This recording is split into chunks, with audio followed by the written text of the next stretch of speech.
Vamos abrir a palavra do Senhor em Efésios capítulo 6, verso 4. E continuando esse período que nós, após terminarmos o livro de Apocalipse, começamos a desenvolver alguns temas sobre família e pregamos sobre o capítulo 5, maridos e esposas, e no capítulo 6, verso 1, sobre os filhos. Nós percebemos aqui que esse capítulo ele está voltado para as relações familiares, no princípio de sujeição mútua, que confere ali com o quinto mandamento, honrar, o princípio do quinto mandamento, honrar pai e mãe. O verso 6, capítulo 6, verso 4 diz assim: E vós, pais, não provoqueis vossos filhos a ira, mas criai-os na disciplina e na admoestação do Senhor. Vamos orar. Apesar de o cântico que anterior à pregação é uma oração de iluminação, vamos orar mais uma vez, pedindo que o Senhor fale aos nossos corações. Senhor, nós temos muitas limitações, Senhor Deus. E a mente de Cristo precisa ser formada em nós. E às vezes pensamos, Senhor Deus, que essa mente está completa na nossa vida. E quando nos deparamos com a Tua Palavra, com pregadores e livros que falam, Senhor Deus, profundamente a respeito da imagem de Cristo em nós, nós percebemos que essa imagem não está formada em nós, ela está se formando. Te agradecemos, Senhor Deus, porque o Senhor tem nos mostrado isso. Temos a necessidade de constantemente nos converter ao Senhor, às verdades do Evangelho, nos arrepender de coisas erradas que fazemos, mudar de paradigmas, nos voltando para a Palavra de Deus.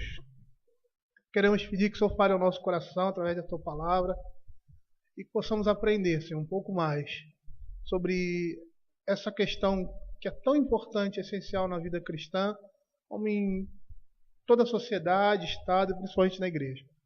A família, a criação e a condução de filhos. Amém.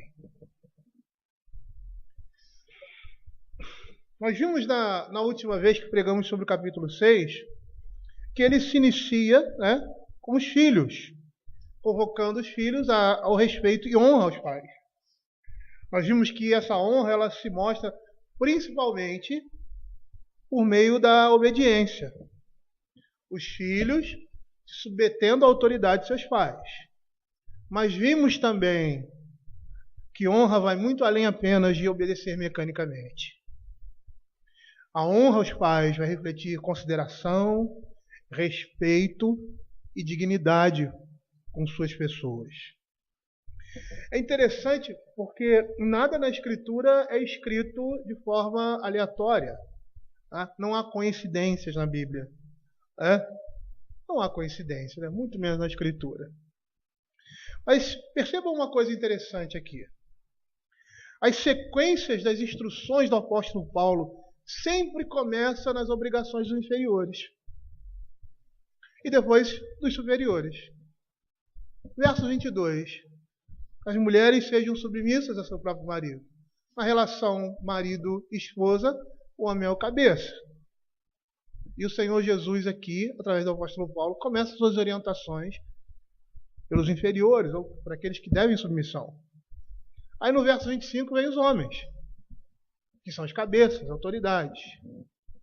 A responsabilidade deles com relação aos seus inferiores.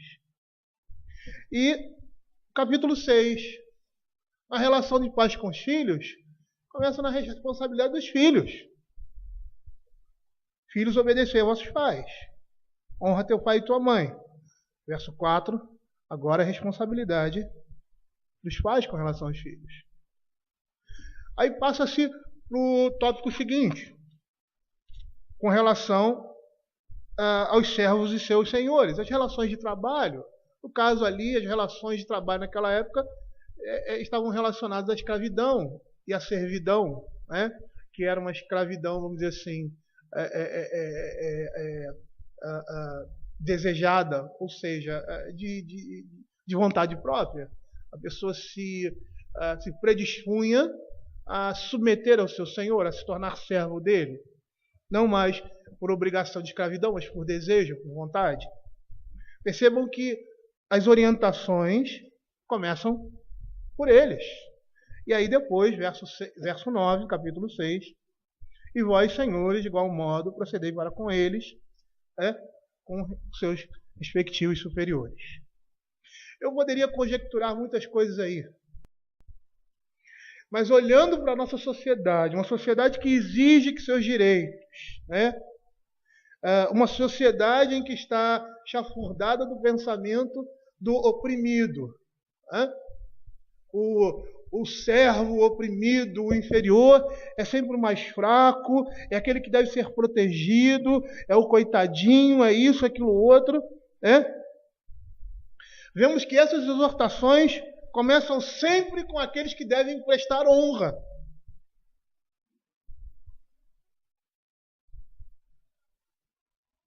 E essa estrutura, ela pode nos dizer muita coisa, porque parece que nessa estrutura o Senhor Jesus está mostrando que a nossa obediência e honra às autoridades não é condicional. Nós, de uma maneira geral, temos em primeiro lugar a obrigação de nos submeter. Apesar de sabermos que a obediência é aprendida no lar, ou seja, os pais são responsáveis em ensinar seus filhos a obedecer, é responsabilidade individual deles, mesmo que eles não tenham tido bons professores, ou seja, pais. Eles devem obedecer aos pais e honrá-los, independente de quem seja os seus pais. É lógico que nós vimos que o limite para isso, para a autoridade, é o Senhor.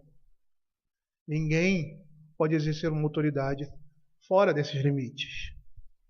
E a gente sabe que todos aqueles que não têm o Senhor como o Senhor das suas vidas, eles constantemente ultrapassam esse limite. Mas nós, crentes, não podemos. Eu não posso assumir uma autoridade sobre meu filho que não seja bíblica. E a gente vai ver por quê. Eu posso até adiantar, porque nossos filhos não são nossos. Eu não posso exercer uma autoridade sobre a minha esposa que não seja bíblica, porque a minha esposa não me pertence, apesar de ser uma carne com você. Filhos desobedientes e rebeldes vão demonstrar falta de direção e instrução adequada da parte dos pais. E é interessante que o dever dos filhos, aqui nessa estrutura, não é enfatizado em detrimento do dever dos pais. E temos a mesma admoestação dirigida aos pais, bem perto da admoestação dirigida aos filhos. O que a nossa sociedade precisa, de uma maneira geral, independente dos cargos e funções que nós ocupamos, é honrar autoridades. Eu acho que é por isso que nessa estrutura, aqueles que devem honra vêm primeiro. Porque esses são chamados primeiro a honrar aqueles que foram colocados sobre eles como autoridade. Antes de a gente adentrar mais no texto bíblico, eu vou pedir um pouco da paciência dos irmãos, porque eu vou ser um pouco lento. Pode ser que nós não terminemos hoje, mas vou ser um pouco lento, até mesmo por causa da minha fala. Eu gostaria que os irmãos abrissem aí Efésios capítulo 5, verso 18, e Colossenses capítulo 3, verso 16. Antes de nós começarmos a desenvolver o verso 4, nós precisamos entender que nós, pais, e aqui a fala é para os pais. A última vez nós falamos aos filhos, e agora nós estamos falando aos pais, aos futuros pais. E aqui todos em potencial são assim, do mais jovem até o mais velho. Nós não podemos cumprir as nossas obrigações, as nossas atribuições, se não estivermos nos enchendo do Espírito Santo. Lá em Efésios capítulo 5, verso 18, que é a base e o contexto imediato desse discurso aqui do apóstolo Paulo, ele diz assim: e não vos embriagueis com vinho, no qual há dissolução, mas enchei-vos do Espírito, falando entre vós com salmos, entoando e louvando de coração ao Senhor, com hinos e cânticos espirituais, dando sempre graças por tudo a nosso Deus e Pai, em nome do nosso Senhor Jesus Cristo, sujeitando-vos uns aos outros no temor de Cristo. Colossenses capítulo 3, verso 16. Habite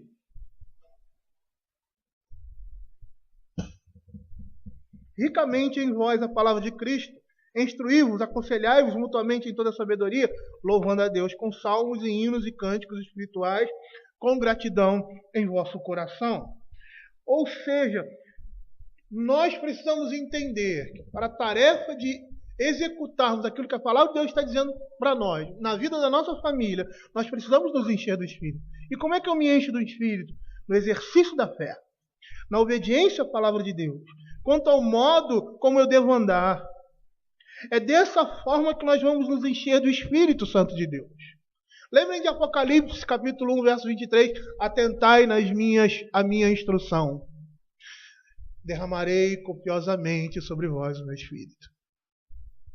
Quando nós andamos e fazemos a vontade de Deus, quando nós executamos essa vontade na nossa vida, ou seja, exercitamos a nossa fé em obediência à palavra de Deus, o Senhor vai acrescentar em nós o seu Espírito. Nós devemos sempre nos lembrar que a vida familiar é um exercício da vida cristã. E a partir daí, nós podemos começar a falar no verso 4, que diz assim: e vós, pais, não provoqueis vossos filhos à ira, mas criai-os na disciplina e na admoestação do Senhor. Eu já falei isso aqui na igreja várias vezes, a respeito dessa relação que nós temos aqui. Não é uma relação desconhecida para os irmãos. O verso 4 se dirige aos homens. A palavra que nós temos aqui no original é pater. E vós, pais, não provoqueis vossos filhos à ira, mas criai-os na disciplina e na administração do Senhor. Diferente da palavra que você tem em cima lá, filhos, obedecei a vossos pais no Senhor. Essa palavra aí, no original, é goneos. Na tradução inglesa, King James, você vê essa diferença muito clara. Porque para o inglês você tem uma palavra que é parents, que se refere tanto a pai quanto a mãe. E você tem father, que se refere ao homem. E no inglês você vê claramente essa diferença. Aqui você não vê isso porque no português essa diferença ela se dilui. Mas no grego nós temos isso muito claro. O verso 4, ele está se dirigindo aos homens. São as cabeças da família. O homem é o cabeça do lar. O governo do lar é confiado a eles. Isso não quer dizer que a mulher não participe e não seja a peça fundamental e importante nesse processo de instrução dos filhos. Mas que a responsabilidade é do homem. Tudo que acontece na sua casa, por mais que você não seja o executor, a responsabilidade é sua. Você é responsável. Douglas Wilson, no seu livro Reformando o Casamento, e nós vamos ler esse livro como igreja, ele diz que todo homem, no seu relacionamento conjugal, ele transmite uma imagem de Cristo. Ele transmite uma mensagem de Cristo. Por quê? Porque o paralelo entre Cristo e a igreja, ele é manifestado através do casamento. Foi assim que Deus estabeleceu. A relação familiar, ela é o espelho da ação de Deus no meio do seu povo, do relacionamento de Deus com o seu povo. Então, todo homem ímpio, crente, ele vai dar uma mensagem a respeito da sua vida, vai transmitir uma mensagem de Cristo a respeito da sua vida, do seu relacionamento com a sua esposa e no seu lar. Essa mensagem ela pode ser verdadeira, como ela pode ser mentirosa. E quando nós agimos de determinada forma errada com os nossos filhos, com as nossas esposas, no nosso lar, nós estamos mentindo sobre Cristo e o seu relacionamento com a igreja. O homem é o cabeça do lar. Ele é que é o responsável pela educação, pela criação dos filhos. Eles são os principais responsáveis pela educação. É sobre os homens do lar, os pais, como cabeças de suas respectivas famílias, que principalmente repousa a responsabilidade da educação dos seus filhos. Se você é um pai completamente ausente, que não ensina nada ao seu filho, e é somente a sua esposa ou qualquer outra pessoa da sua família que instrui e educa seu filho, você continua sendo responsável. E a sua omissão não exclui a sua responsabilidade. Você é responsável diante de Deus. A Escritura está dizendo que são os homens que devem direcionar essa educação. O homem é o cabeça, não é isso? Efésios capítulo 5, verso 23 diz, maridos, 23, porque o marido é o cabeça da mulher, como também Cristo é o cabeça da igreja. Lá em 1 Coríntios, capítulo 11, verso 3, a palavra de Deus vai dizer que Deus é o cabeça de Cristo, Cristo é o cabeça do homem, e o homem, cabeça da mulher. O homem tem sobre si uma autoridade, ele não pode fugir a essa autoridade. Ele pode ser negligente a ela, mas ele vai responder por ela. É interessante nós entrarmos no contexto cultural da época, porque o contexto cultural ele é muitas vezes importante. E ele vai mostrar uma característica da revelação natural. Nós temos nos distanciado dessa revelação natural porque o homem tem rejeitado as marcas de Deus na natureza, na sua própria natureza, como nas coisas que foram criadas. No contexto da época de Paulo, no judaísmo, os homens eram responsáveis pela disciplina dos filhos no ensino da lei. Dentro da cultura judaica, educar corretamente era um ato de obediência a Deus e demonstrava competência. E nós temos alguns textos que mostram claramente isso, porque a cultura judaica ela representa a revelação de Deus. Lá em Timóteo capítulo 3, verso 4, a palavra de Deus diz assim, com relação aos presbíteros, aos líderes, aos anciãos da igreja, aos homens mais experientes, mais velhos, e que governem bem a própria casa, criando os filhos sob disciplina, com todo respeito, pois se alguém não sabe governar a própria casa, como cuidará da igreja de Deus? Os homens, os presbíteros, responsáveis pela liderança, pela disciplina, pelo governo de sua casa. Tito capítulo 1, verso 6. Diz assim, alguém que seja irrepreensível, marido de uma só mulher, que tenha filhos crentes, que não são acusados de dissolução nem são insubordinados. Por quê? Por que o presbítero precisa demonstrar, o pastor precisa demonstrar, a liderança da igreja, que seus filhos não são insubordinados nem dissolutos? Porque se eles forem assim, eles estão demonstrando a disposição da família, a orientação da família ou a falta dela. Salmo 78, verso 3. O que ouvimos e aprendemos, o que nos contaram nossos pais, não encobriremos a seus filhos, contaremos a vindouras geração, os louvores do Senhor, o seu poder e as maravilhas que fez. A palavra aí Pais, cabeça da família. Refere aos homens. A Escritura está cheia de exemplos de que a responsabilidade e condução do lar, por ter sido ele constituído como cabeça da sua família, da sua esposa, do seu lar, é do homem. É o homem que deve assumir esse papel. Isso não se mostra somente numa cultura que foi influenciada pelo Evangelho no Velho Testamento, ou proto-evangelho, como queiram dizer, mas o Evangelho ali no Velho Testamento. Nas culturas antigas, como na cultura greco-romana, que era uma que influenciou a nossa podre cultura ocidental, nós vemos esse princípio também da autoridade dos pais. Havia uma lei chamada Pátria Potestas.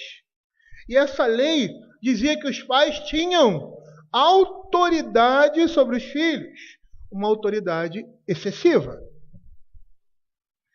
Eles, os romanos no caso, aqui no contexto do apóstolo Paulo, poderiam expor seus filhos a elementos que levassem à morte. Poderiam vendê-los como escravos, açoitá-los, lançá-los na prisão e até matá-los. Eles poderiam até rejeitar seus filhos nos primeiros dias de vida, vendendo como escravos. Eles tinham essa autoridade. Mesmo nessas culturas, nós observamos um princípio estabelecido por Deus, corrompido pela queda. O princípio da autoridade paterna, corrompido por causa do pecado, da cegueira espiritual em que o homem se encontra por causa do seu afastamento com Deus. Lá em Romanos capítulo 1, 28 e 31, a palavra de Deus vai falar sobre isso. Ele vai dizer assim: e por haverem desprezado o conhecimento de Deus, o próprio Deus os entregou uma disposição mental reprovável para praticarem coisas inconvenientes, insensatos, pérfidos, sem afeição natural. Isso é misericórdia. É isso que esses homens demonstravam ao utilizar a lei do Pátria Potestas. Demonstravam que não tinham afeição natural, nem misericórdia. A palavra de Deus está dizendo que nós, homens, somos responsáveis. Você, pai, você que é a cabeça da família. Às vezes as pessoas pensam, e essa visão que a sociedade dá, formar uma família é só se juntar com alguém. Não é isso. É muito mais do que isso. Família é responsabilidade. Família é um empreendimento. É uma empresa, não no sentido que nós temos de empresa, mas de empreendimento. Precisa de dedicação, esforço, trabalho árduo. Hoje, nós não vemos isso. As pessoas se juntam por motivos errados, por motivos fúteis e vãs, têm filhos por motivos egoístas e vivem a sua vida, a vida familiar, de forma completamente contrária e alheia, não somente à palavra de Deus, mas aos próprios interesses de seus familiares.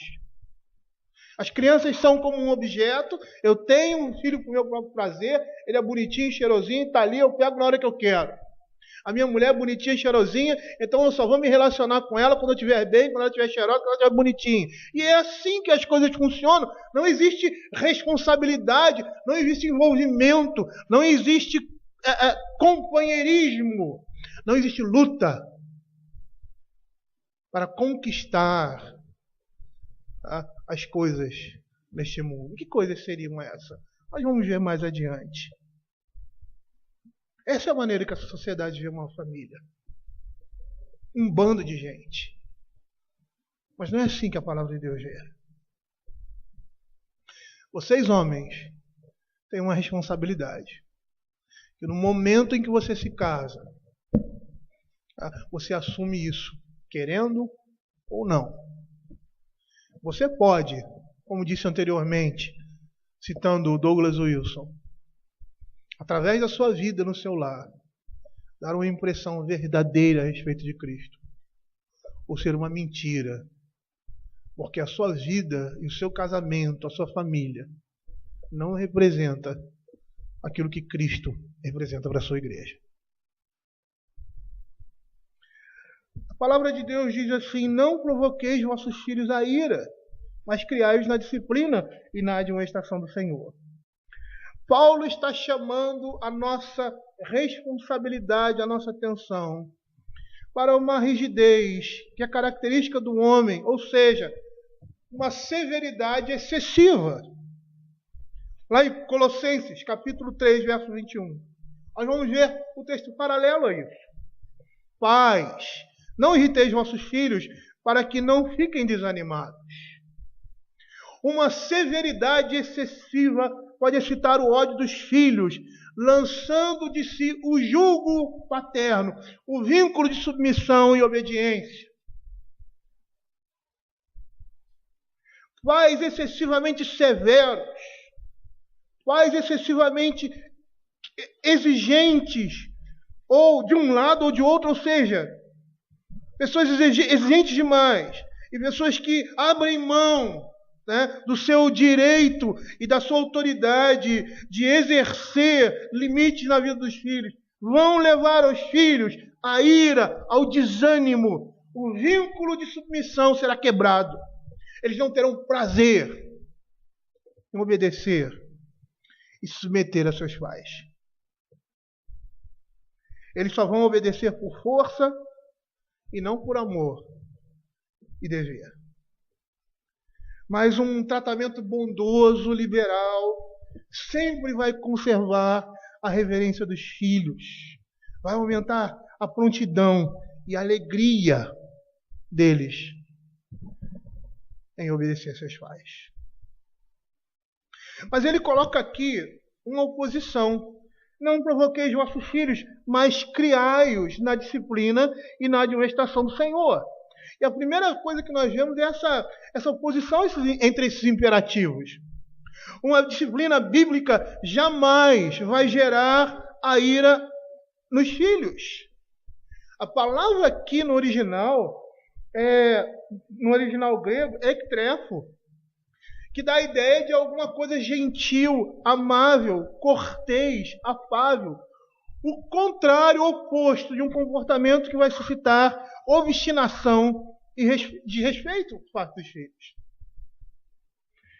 O comportamento paterno, a atitude do pai para com seus filhos, não deveria se pautar de tal forma numa severidade excessiva que fizesse com que os filhos ficassem irados, desanimados em obedecer.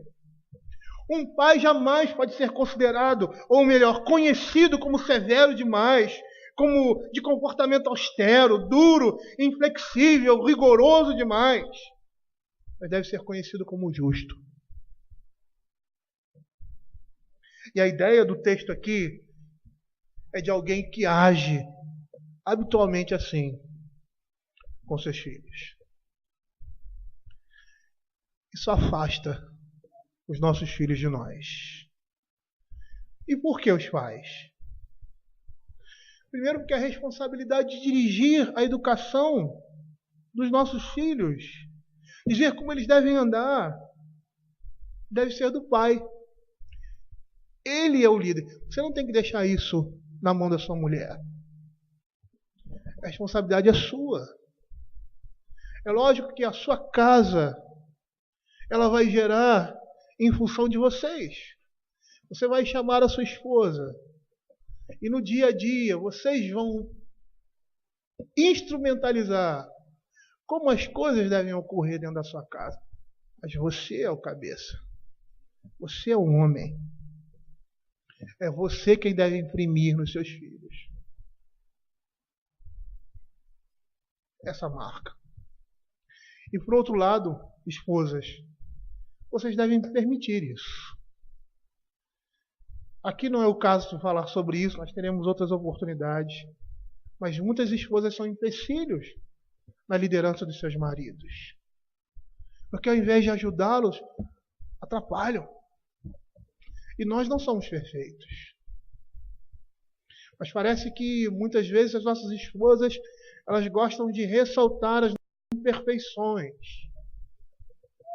Isso prejudica não só a nossa liderança, tá, com os nossos filhos, mas a nossa vida cristã também. Por que os pais? Porque é a responsabilidade deles. Eles são os homens. Eles são chamados para isso. Porque os homens são mais severos. E devem ser. Às vezes eu estava pregando na igreja presbiteriana lá em Porto Velho.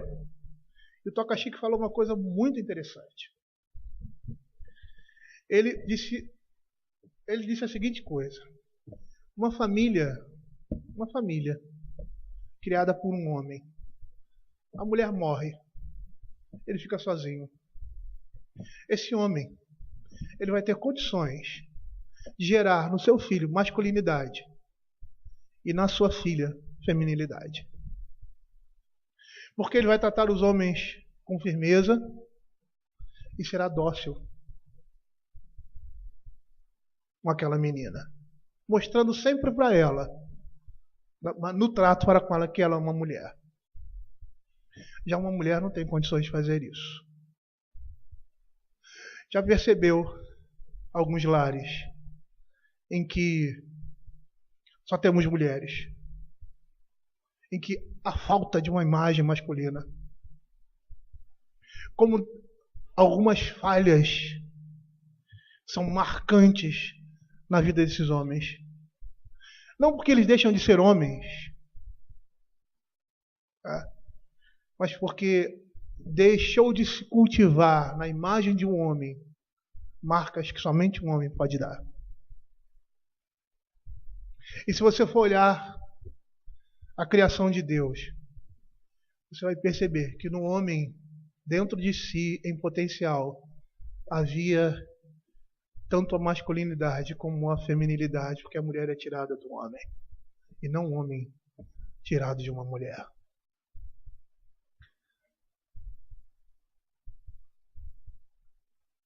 Os homens são mais duros do que as mulheres.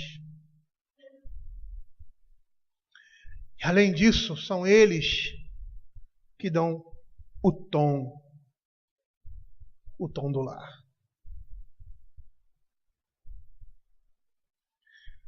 Quando os homens deixam de liderar seus lares, seus filhos homens tornam-se frouxos, fracos, indecisos, inseguros, sensíveis, como as meninas. Porque lhe falta segurança. A segurança da imagem masculina. Severidade excessiva, queridos, perfeccionismo e rigor além da conta podem levar o jovem a sentir que nada do que faça é capaz de agradar, e isso causar completo desânimo por parte do filho, desestímulo em obedecer de coração.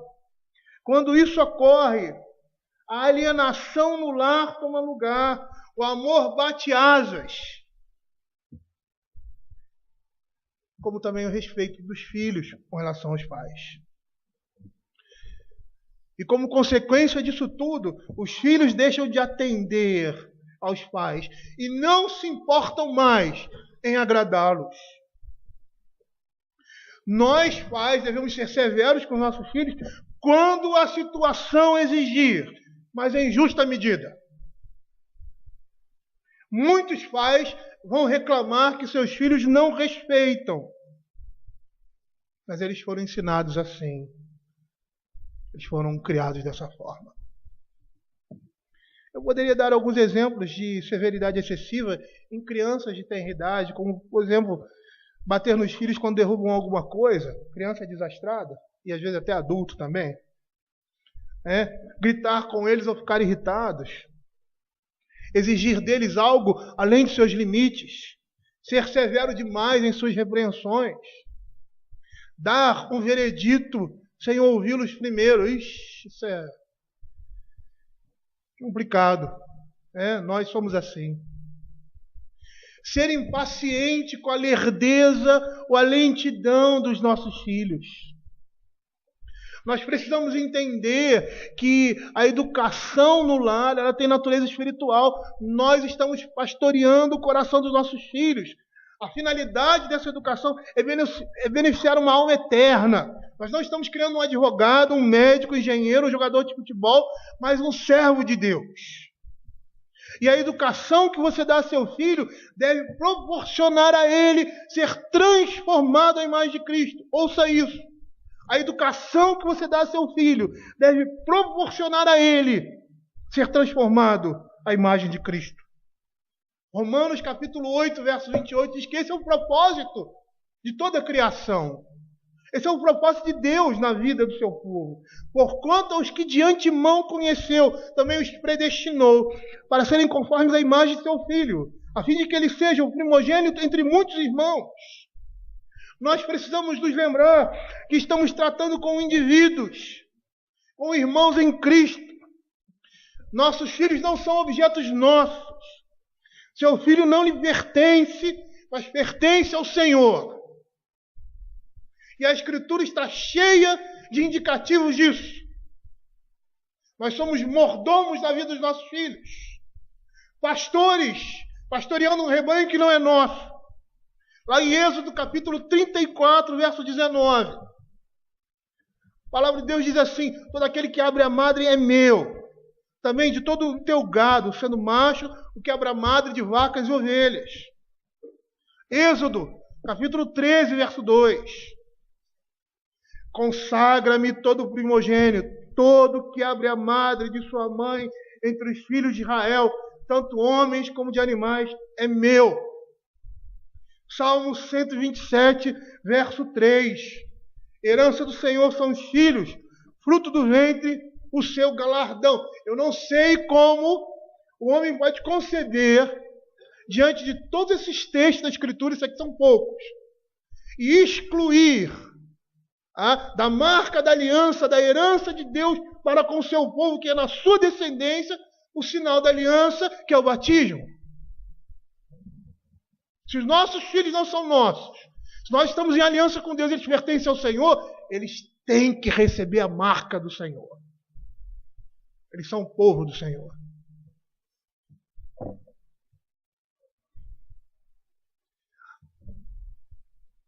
E aí diz assim: não provoqueis os vossos filhos à ira.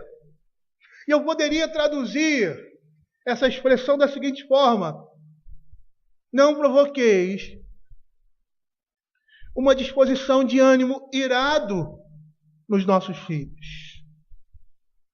Criar nossos filhos fora do padrão bíblico vai gerar neles uma disposição de ânimo irado, porque não será coerente com aquilo que Deus estabeleceu para que o homem vivesse e andasse.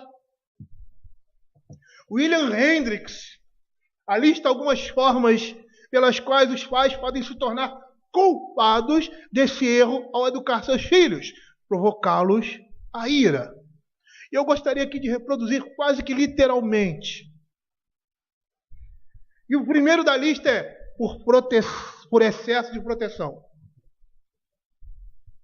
Os pais podem levar os seus filhos à ira, podem levar os seus filhos a uma disposição de ânimo irado por causa do excesso de proteção. Pais dominados pelo medo de que algo ruim aconteça aos seus filhos procuram cercar seus filhinhos de todos os lados. Estou lendo praticamente literalmente. Não façam isso, não façam aquilo, não saiam daqui, não vão para lá. A ponto de chegar ao clímax de onde quase podemos ouvi-lo dizer a seus filhos: não se aventurem a entrar na água até que tenham aprendido a nadar. No entanto, eles devem nadar. Por certo que as crianças devem ser advertidas sobre os grandes perigos. Por outro lado, uma pequena parcela de riscos é necessária para o seu desenvolvimento físico, moral e espiritual. Se o pequeno pássaro permanece na segurança do seu ninho, ele jamais vai aprender a voar. Além do mais, uma atitude super protetora tende a privar as crianças de confiança e a infundir nelas o ânimo propício à ira, especialmente se forem comparadas a outras crianças que não receberam esse tratamento tão especial. Você não está protegendo seu filho. Você está destruindo ele. Hoje nós temos, e eu vou falar de homens, homens fracos, porque foram super protegidos, cercados de cuidados, não sabem tomar decisões, têm medo, porque foram criados nessa esfera de medo. Não confiam em si mesmos, porque seus pais não confiavam, por causa do excesso de proteção que davam.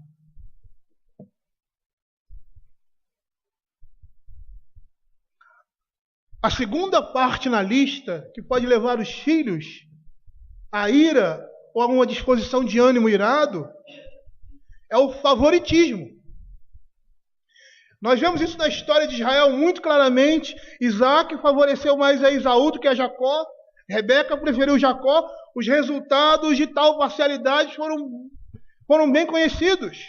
Jacó repete isso com seu filho José, com relação aos seus irmãos, e o que leva ao quê? A discórdia e a inveja entre eles.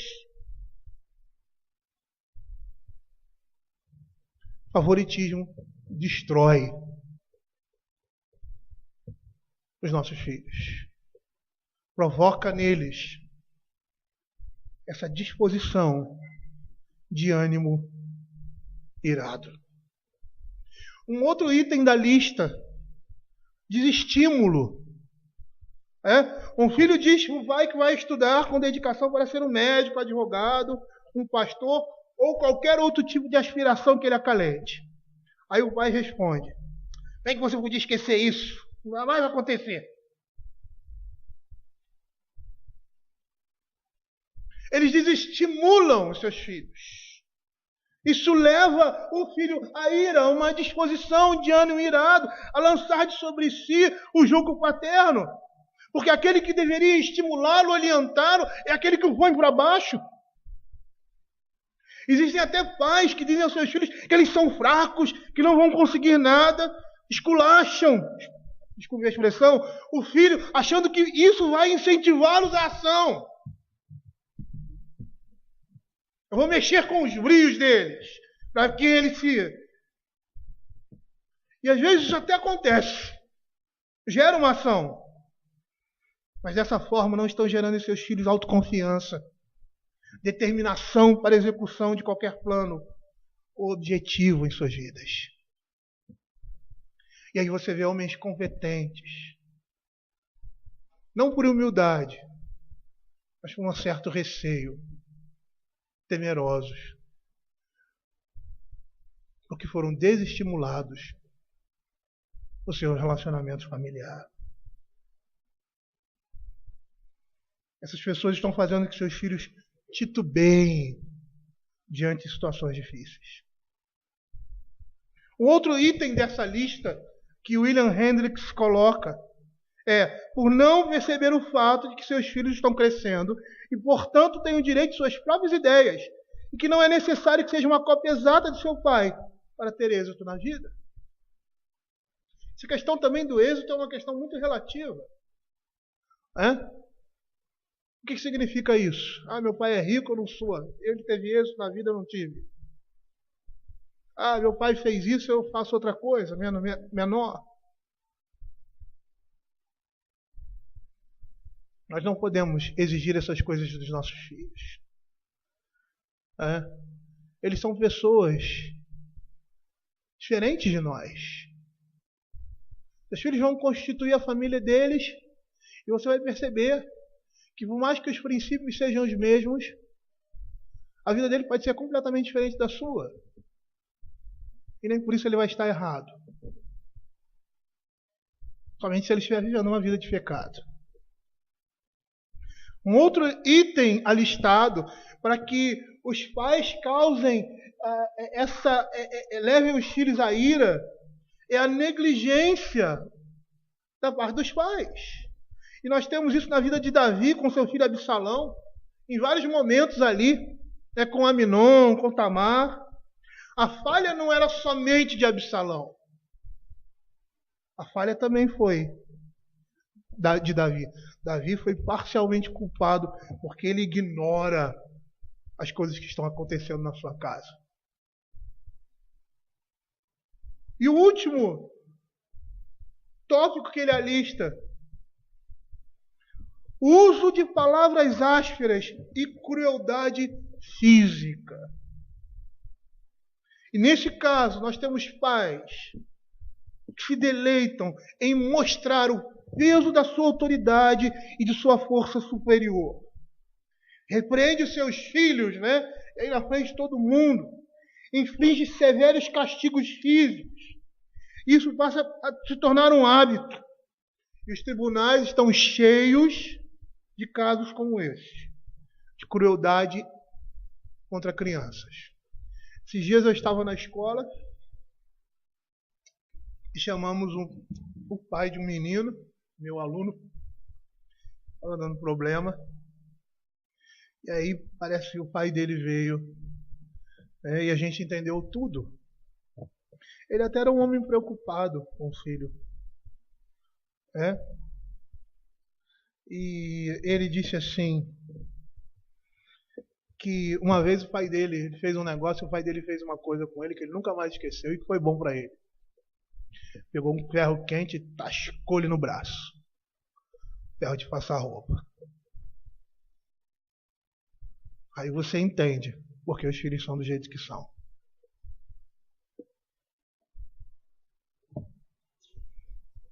A Bíblia fala em criar na disciplina.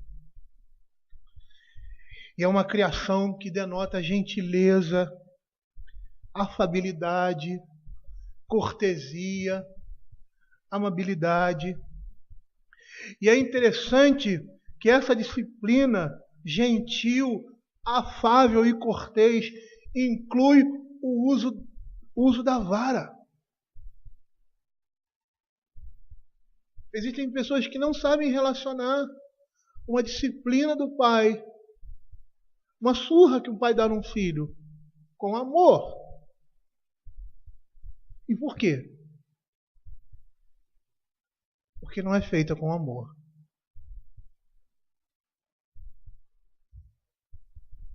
Olha o que Provérbios capítulo 23, verso 13 e 14 diz.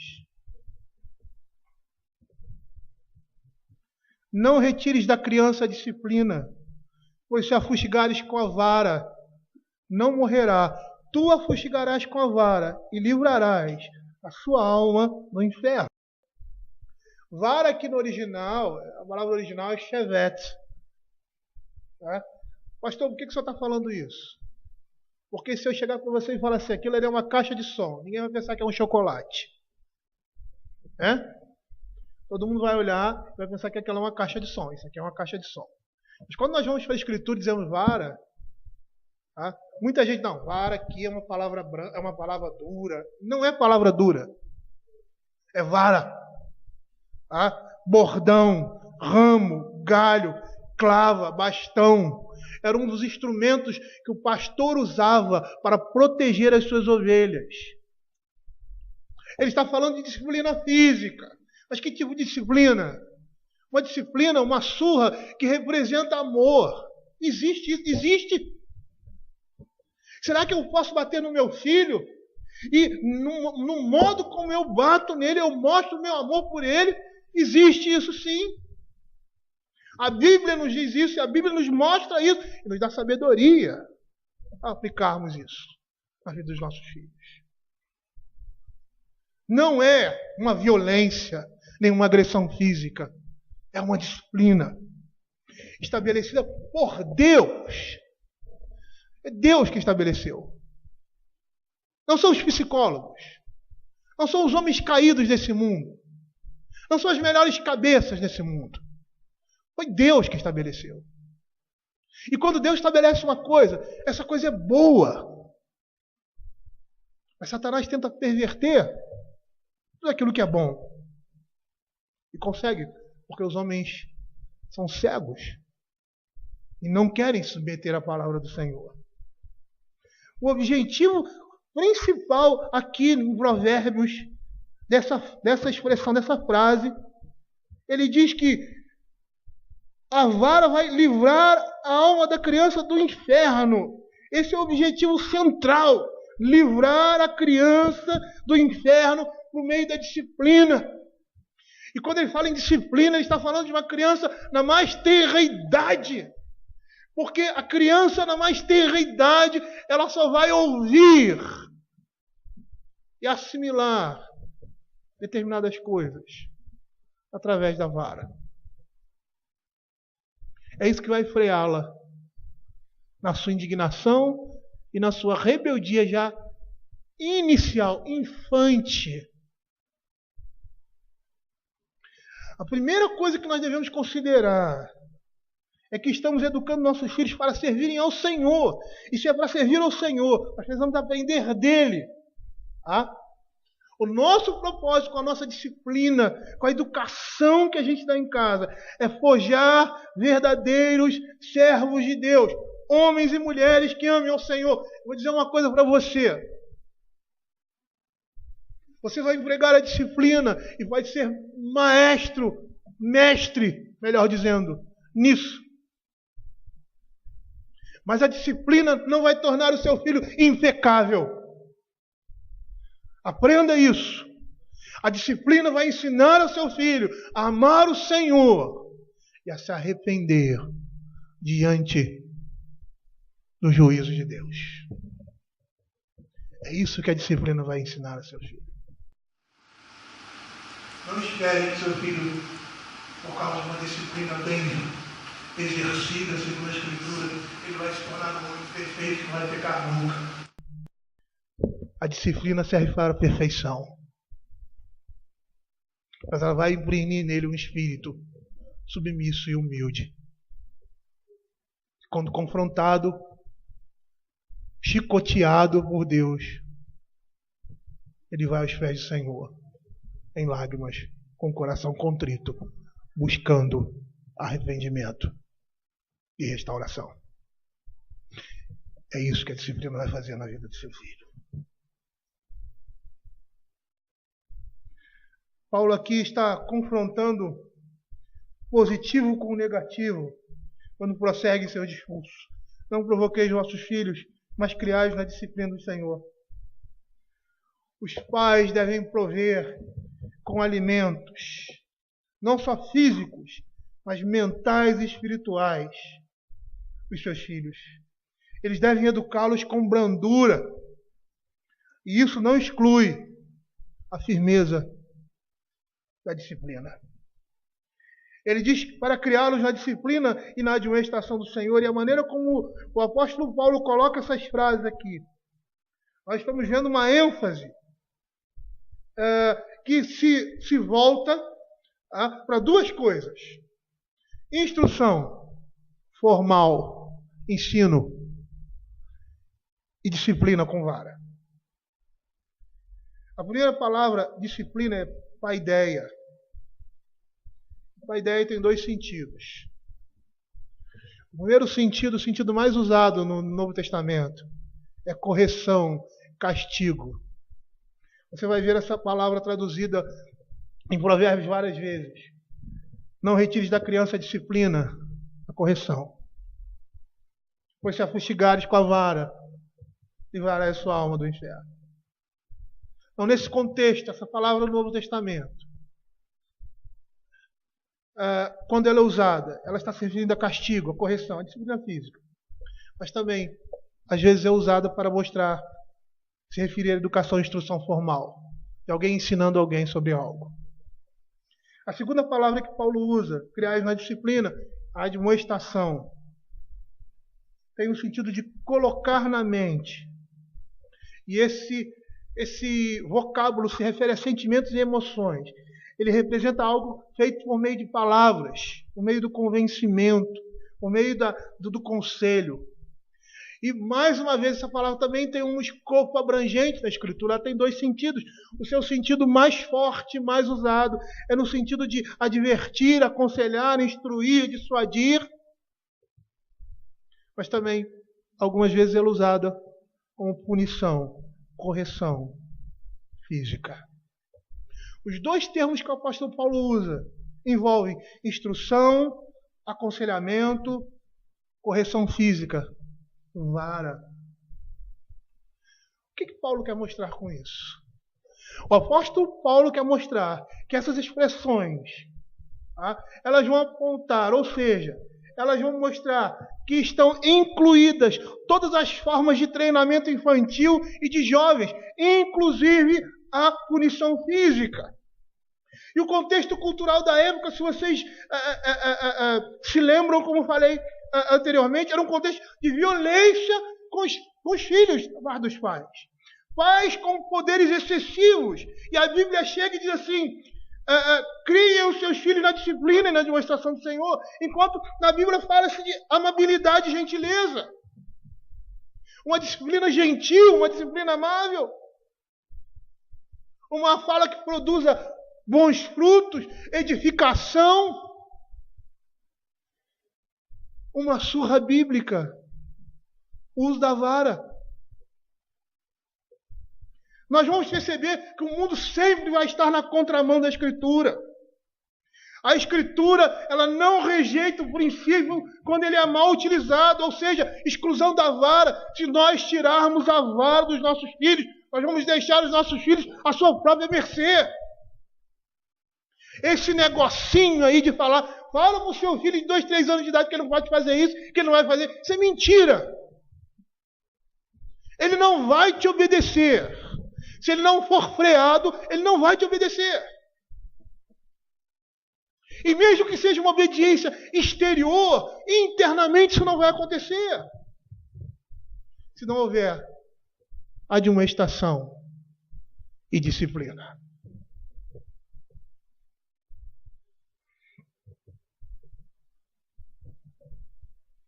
Percebam que a Escritura está dizendo que nós devemos ser amáveis quando estivermos disciplinando e ensinando nossos filhos.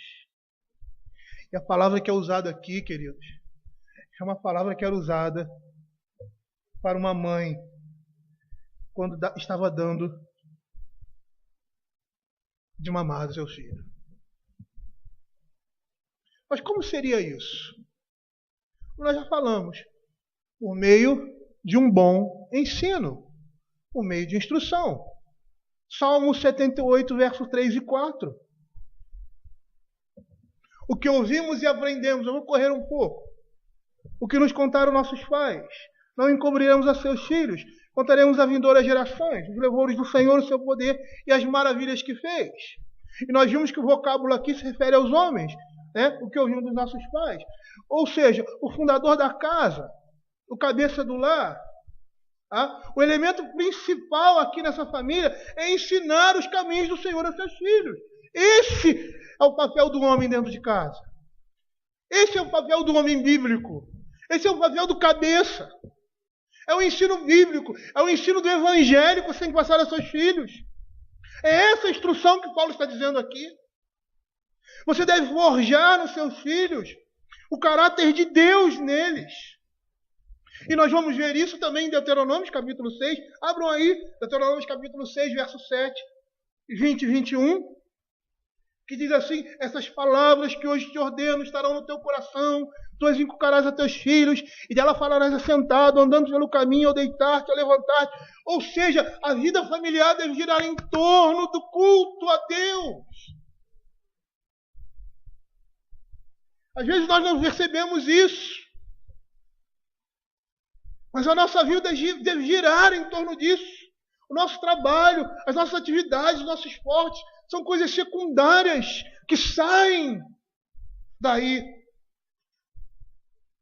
Não é mais uma coisa, a religião, o trabalho, a família, o esporte, o entretenimento. Não! O centro é o culto, o centro é Deus.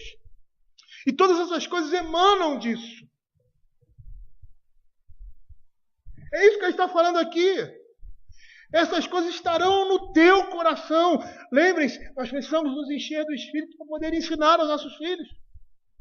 Essas coisas precisam estar primeiro no meu coração, porque se não estiver no meu coração, se eu na minha casa não estiver servindo ao Senhor, se eu não estiver vivendo isso, Eu não vou ensinar isso aos meus filhos.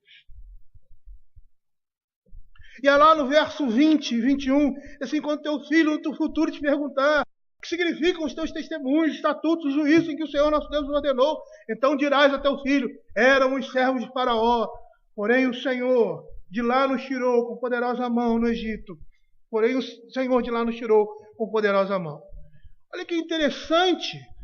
O filho, antes da sua idade, já, vamos dizer assim, da idade da maturidade, porque ele ainda aqui ele não está participando diretamente dos sacramentos, mas está vendo, está perguntando. Ele participa com os olhos, ele está ali no meio. Aí o que está acontecendo? Olha o que ele diz. Que significam os testemunhos, estatutos que o Senhor, nosso Deus,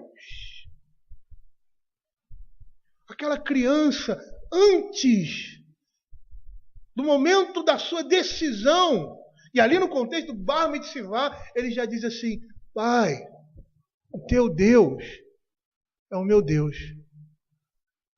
O que é isso? Por que isso? Porque essas palavras estavam no coração daquele homem. Porque ele inculcava seus filhos.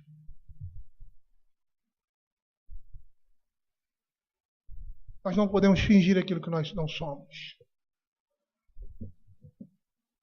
Essas palavras são direcionadas para os homens, os pais de família, que deveriam conduzir suas famílias no caminho do Senhor. Eu vejo crianças que são apaixonadas por futebol.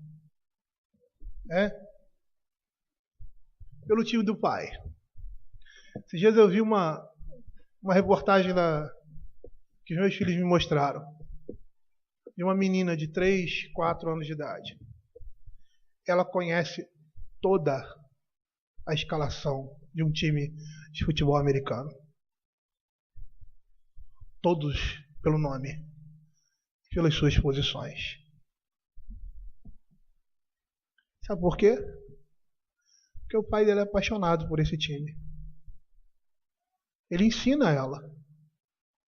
Ele diz os nomes dos jogadores, as posições, o que eles fazem. A criança já até apareceu na televisão, falando, se eu não me engano, para o técnico tirar fulano e colocar cicrano. Por quê? Porque o pai vive e respira aquilo ali. Ele ama aquilo ali. Às vezes seu filho vai ser um advogado porque você é um advogado, porque você ama a sua profissão. Não há nada de errado nisso. Mas antes de tudo isso, ele precisa ser um cristão. Porque você ama e vive Cristo.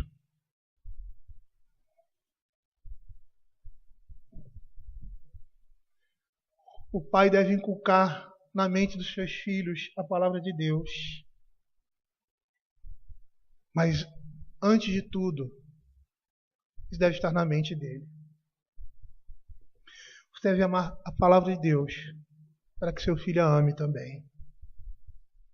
Aproveitar os momentos da vida para demonstrar a vontade de Deus e apresentá-la aos seus filhos. Mostrar a bondade, a misericórdia, o juízo de Deus. Você deve tirar das Escrituras os deveres que você incute em seus filhos e os motivos que levam você a esses deveres. Há uma frase que diz assim, pensamento, o que semeia bons preceitos, planta boa semente. O que acrescenta bom exemplo, rega essa semente. Não se enganem. Se vocês não vivem aquilo que dizem, estão destruindo qualquer boa instrução que foi dada aos seus filhos. Eles não vão segui-lo. Eles vão ver que aquilo não é verdade. Que é uma grande hipocrisia. Um grande poeta latino, Horácio, ele disse certa vez, homens bravos são feitos por homens bravos. Os covardes produzem covardes. E essa é uma grande verdade. Por quê? Porque um mau exemplo vai destruir todo o bem que poderia ser esperado de uma forte instrução. Os preceitos eles vão dar a teoria. Mas o exemplo vai instilar, ou seja, introduzir gota a gota os princípios. Dizer uma coisa e fazer outra converte o ensino em veneno e vai endurecer irreversivelmente o coração dos nossos filhos. Eu gostaria de ressaltar uma coisa interessante. Estamos chegando ao final da nossa pregação. Você pode ter uma igreja excelente em relação ao ensino. Mas se no lar você não representar um vivo exemplo de Cristo, nada disso vai adiantar. Richard Baxter, pastor puritano, ele diz o seguinte, ele tem o seguinte pensamento: se a educação piedosa, o culto familiar, a instrução dada pelos pais e o exemplo santo forem acatados pelos pais, mesmo a pregação do Evangelho não seria o meio mais frequente de conversão. Instrução é tudo. Mas instrução significa vida. Você não é um professor. Você é um pai. O professor, ele coloca a matéria no quadro e ele não tem envolvimento nenhum com ela. Até tem, mas é um envolvimento distante. O pai ensina seu filho, mas ele está envolvido naquilo que ele fala. Essa é a grande diferença. Mas nós vimos também que esse criar na disciplina é por meio de uma disciplina com vara. A surra está incluída na disciplina do Senhor. E para alguns pode ser novidade, porque eu já vi crentes dizendo: eu nunca bati no meu filho. Eu nunca tive a necessidade de bater no meu filho. Você pensou que não tinha necessidade de bater no seu filho. E se você pensava desse jeito, você está redondamente enganado. Por favor, não fale mais isso.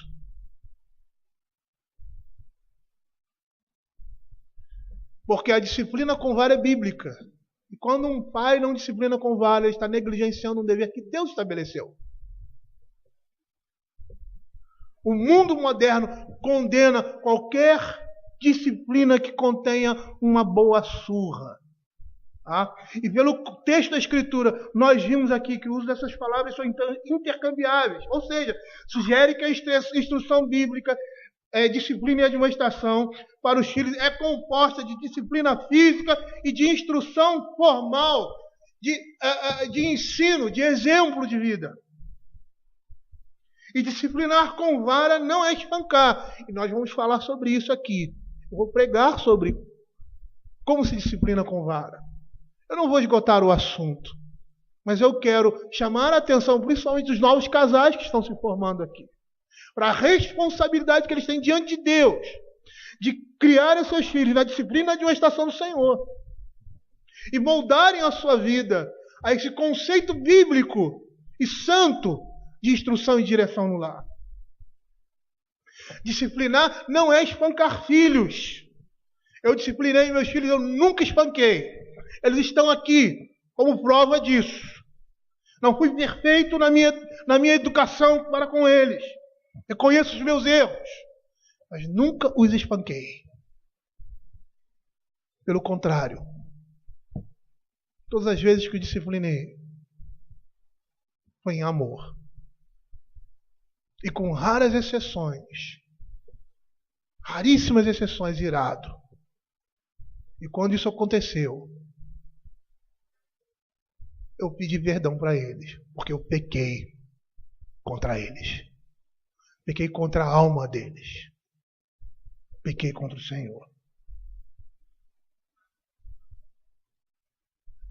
A vara é um ato de amor para instruir os filhos no caminho do Senhor.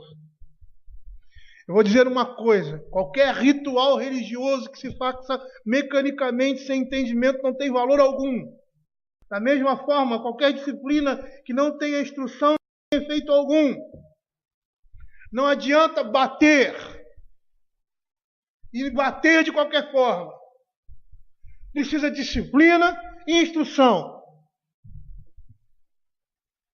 E o modo como você disciplina é de forma afável, amável e cortês. Porque é dessa forma que Deus nos trata.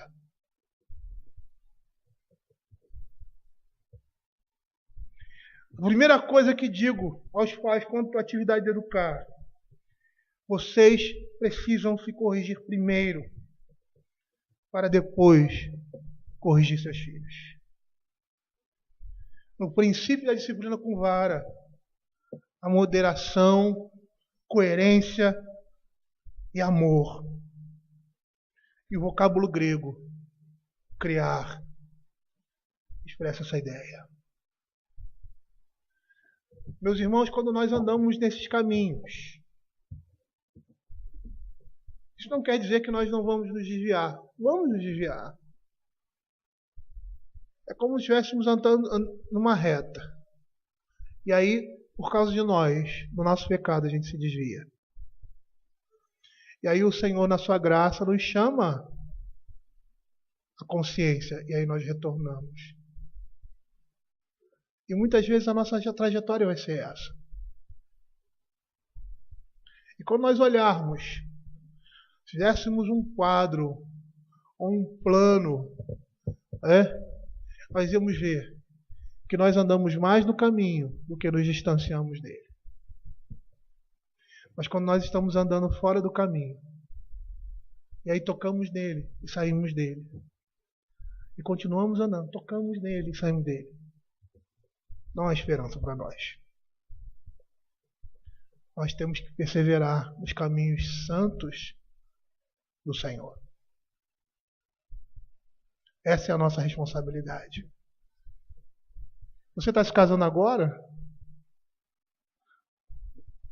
Eu vou dizer para você uma coisa. Casamento é uma bênção. É muito bom ter uma família, ter uma esposa, ter filhos. Mas não é brincadeira. Não é entretenimento. Você vai chorar.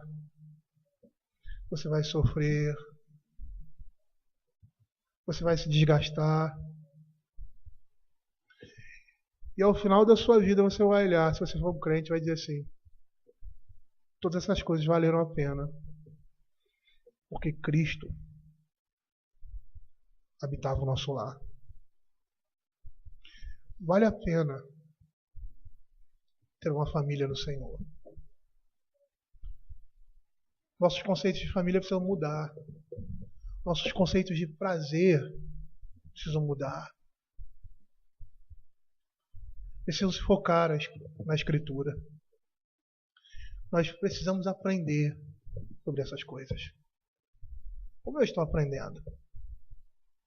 Todos nós precisamos aprender sobre isso. E enquanto estivermos nesse mundo, mais estudo que tenhamos, cursos, nós vamos estar sempre aprendendo. E sempre atender a necessidade de voltar à Escritura para refazer antigas ideias. Ou melhor, para confirmar e permanecerem antigas ideias.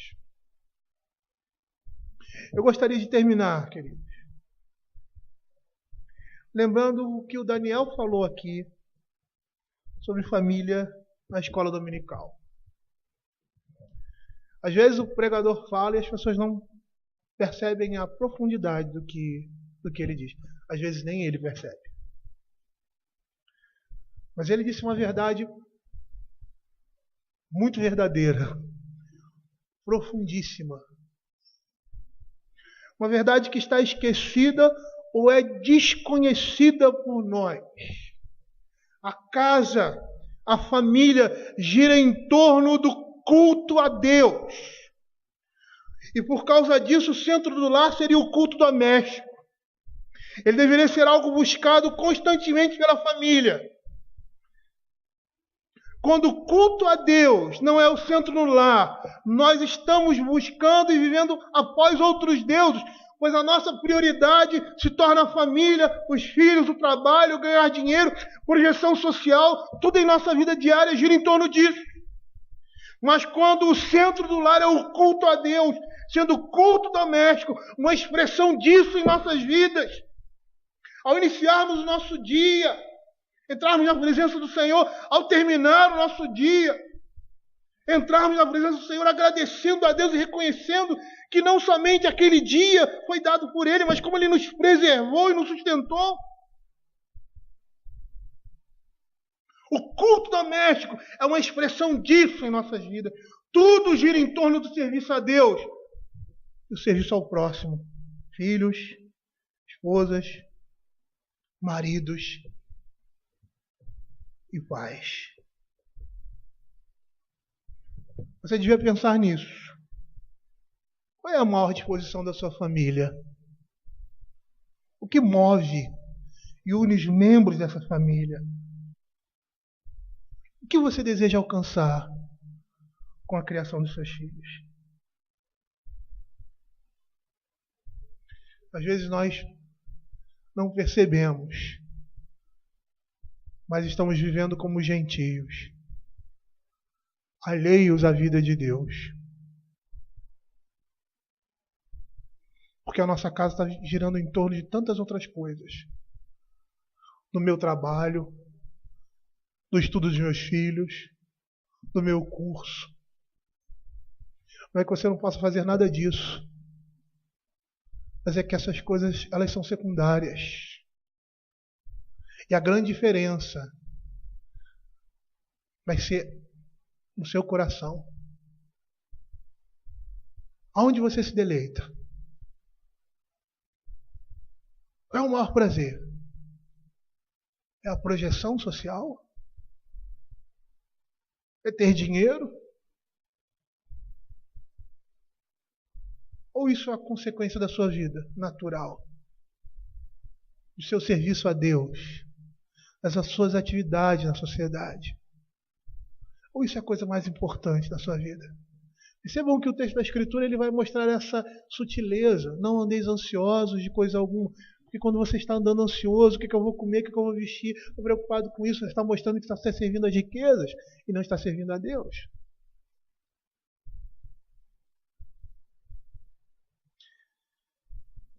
E aí a nossa família está vivendo distante do Senhor. E às vezes nem percebemos.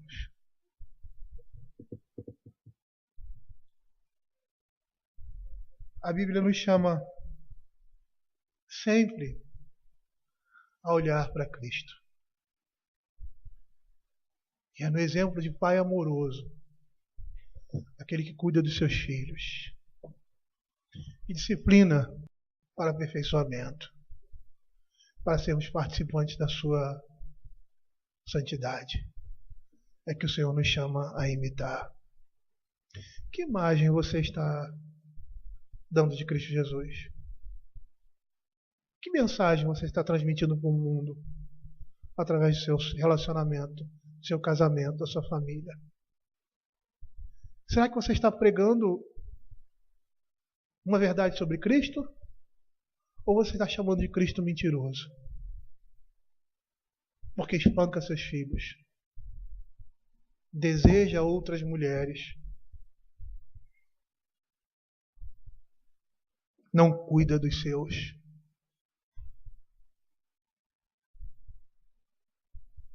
Não ama e se dedica à sua esposa. Que imagem você está apresentando à igreja? Rebelde, adúltera.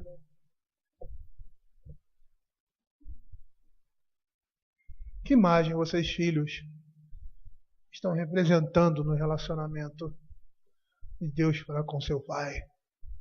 Obstinados, endurecidos, ingratos. Nós precisamos pensar nessas coisas e mudar a nossa mente segundo a palavra de Deus. Na próxima pregação, domingo eu não estarei aqui, Mas no próximo domingo nós vamos falar sobre o culto à noite, o uso bíblico da vara. Vamos dar alguns conselhos segundo a Escritura e mostrar o respaldo que a Escritura dá a esse tipo de comportamento e como isso deve ser feito. Nós não vamos esgotar esse assunto e eu não tenho pretensão de falar sobre tudo. Mas vocês, despertados que já foram para esses temas, devem buscar, cada um de vocês, conhecer esse tema e estudá-los. Até mesmo com aconselhamento pastoral, os presbíteros da igreja. Mas busquem isso. A interesse de vocês. Uma igreja forte é formada por famílias fortes. A nossa sociedade está se decompondo porque a família deixa de existir. E as famílias que nós temos nesse mundo, elas não representam o relacionamento de Cristo com a igreja. Aí a necessidade de nós, como crentes, de forma imperiosa, apresentarmos isso nas nossas vidas, para a honra e glória de Deus, e para a continuação da sua igreja na terra. Vamos orar. Senhor, queremos te agradecer pela tua palavra, Pai. Te pedir que o Senhor esteja nos dando sabedoria, orientação. Senhor Deus, não temos coisas a aprender, Senhor, como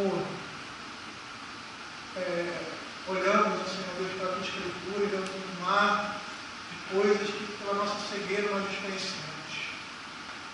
Por isso, Senhor, tem misericórdia de nós, Pai. Tem misericórdia da tua igreja. Nos dá, Senhor Deus, um entendimento correto do Evangelho. E nos faz viver esse Evangelho. Nós somos chafurdados, Senhor Deus, por uma ideologia de mundo, Senhor, tão contrária à palavra de Deus. Mas tão influenciados por isso. Quando percebemos isso, Senhor Deus, ficamos enojados, Senhor. Ficamos, Senhor Deus, completamente, Senhor Deus, revoltados, Pai.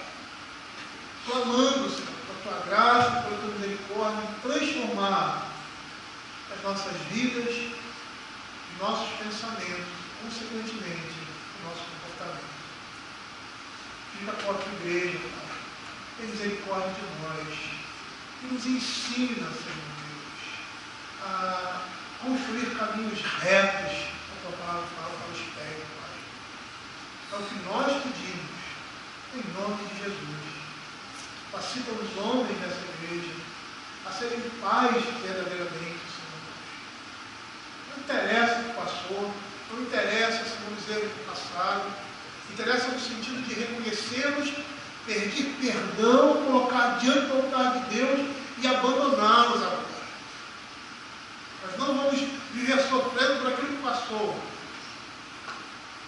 Vamos agora sofrer por aquilo que temos que fazer, ajeitando, consertando as nossas vidas, ó Pai, conformidade com a tua palavra. Tem misericórdia de nós, ó Pai. Esses casais que estão se formando aqui na igreja, aqueles que vão se casar, os jovens, ó Senhor, tem misericórdia de nós, ó Pai. Afasta-nos, ó Senhor Deus, da tua ira, Senhor, que vem sobre esse mundo. Tem misericórdia de nós, Senhor. Transforma o nosso coração. Não nos deixe levar pelos nossos sentimentos, pelas nossas emoções, pela nossa carne, mas que o Senhor esteja nos santificando, nos purificando, nos separando, Senhor Deus, desse mundo, Pai. E vivendo vidas santas, para a honra e glória do teu nome. Fica conosco, Senhor, porque somos carentes, Senhor Deus. É o que nós pedimos, em nome de Jesus. Amém.